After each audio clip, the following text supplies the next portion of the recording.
তুমি জ্যোৎস্নাময়ী উপন্যাস আমার লেখা।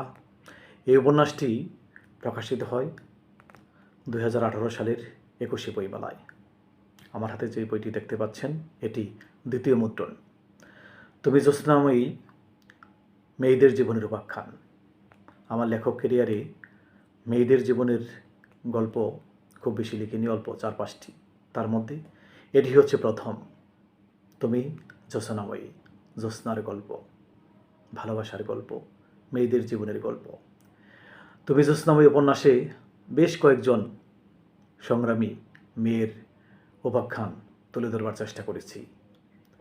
মেয়েদের জীবনের অনেক দুঃখ কষ্ট লুকিয়ে থাকে, তারপরেও তারা একসময় সাকসেস হয়।